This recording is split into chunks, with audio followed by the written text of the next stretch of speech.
तो हेलो दोस्तों, मेरा नाम है दर्शन और आज मैं आपको एक ऐसी कहानी बताने वाला हूँ जो कि आपको अंदर से तोड़ सकती है या फिर संदेह करने पर मजबूर कर सकती है। तो चलिए शुरू करते हैं कहानी को। तो रामपुर गांव में एक छोटे से परिवार में जन्म लेता है एक लड़का जिसका नाम रवि था।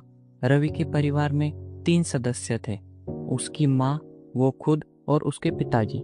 तो रवि की पढ़ाई उसके गांव में दोस्तों के साथ ही पूरी हुई थी। वो अपने दोस्त श्याम के साथ पढ़ाई करता था। श्याम एक बहुत ही अमीर परिवार से था। रवि और श्याम की जोड़ी जैसे मानो सगे भाई की तरह थी।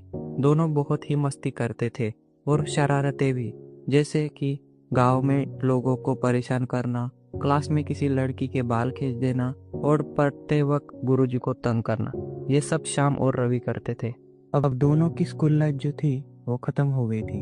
अब दोनों भी कॉलेज जाने लगे और कॉलेज भी उनके गांव में ही पूरा हुआ। अब रवि और श्याम दोनों की पढ़ाई खत्म हो गई थी।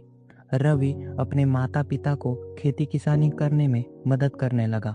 अब श्याम भी अपने माता पिता के कहने पर शहर चला जाता है। अब रवि अपने खेत में काम करने जाता था। वो अपने पिताजी को खेती करने में मदद करता था, जैसे कि कभी खेत में पानी देना, खाद डालना और गायों के लिए चारा लाना।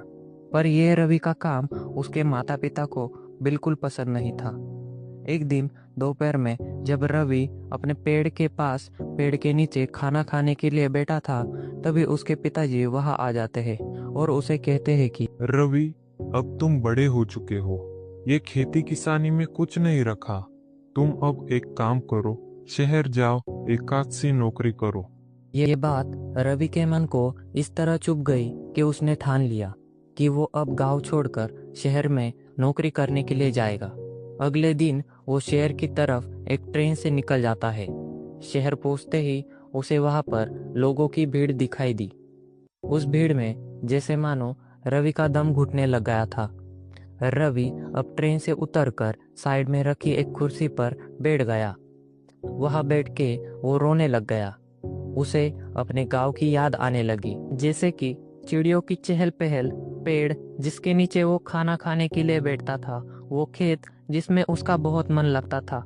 ये सब सोचते वक्त उसका मानसिक संतुलन जैसे मानो टूटने लग गया था कि तभी उसको उसके पिताजी की बात याद आ गई। ये बात याद आते ही रवि झट से खड़ा होकर किराए के मकान ढूंढने की कोशिश में जुड़ गया। एक भीड़ भाड़ वाली जगह उसे एक किराए का मकान मिल गया और उसने अपना सभी सामान उस किराए के घर में रख दिया और चला गया एक काम की तलाश में। अब रवि कौन सा भी काम करने के लिए तैयार था, पर हर जगह जाने पर भी उसके हाथ निराशा ही आ रही थी। अब रवि अंदर से टूट गया। वो अपने किराए के घर में जाने लगा था। वो घर पहुंचकर धीरे से अपने बिस्तर पर बैठ गया और लेटने की कोशिश ही कर रहा था कि तभी उसे एक कॉल आया। हेलो, क्या मेरी बात रवि से हो रही है? तभी रवि बोलता है कि हाँ, आप कौन हो? तभी फोन से आवाज आती है कि अरे, मैं तुम्हारा दोस्त श्याम हूँ। आज मैंने तुमको शहर के रास्ते से जाते हुए देखा। तुम बहुत चिंता में थे, कोई दिक्कत है क्या? तभी रवि बोलता है कि हाँ यार, मैं अभी जॉब ढूंढ रहा हूँ और मुझे कौन सी भी जॉब नहीं मिल रही। तभी श्याम कहता है कि अरे, इतनी सी बात है क्या? तू एक काम कर, कल मेरे ऑफिस आ जा, मैं तुम्हें एक काम देता हूँ। अब चिंता करना छोड़ दे और आराम से सो जा। रवि कहता है कि थैंक्स यार, तूने तो मेरा काम आसान कर दिया। ये कहकर रवि ने फोन रख दिया। अगले दिन रवि अब शाम के ऑफिस गया। वहाँ उसका आलीशान ऑफिस देखकर रवि की आंखें फटी की फटी रह गई। वो अंदर जाने वाला था कि तभी ऑफिस के बाहर खड़े वॉचमैन ने रवि का हाथ पकड़ लिया और उसे बाहर रुकने के लिए बोला। रवि अब ऑफिस के बाहर कड़ी धूप में खड़ा रहा। आखिरकार क्या हुआ आगे रवि के साथ, ये जानने के लिए लाइक, शेयर और सब्सक्राइब करें। ये हम अगले नेक्स्ट पार्ट में देखेंगे। तब तक के लिए बाय बाय।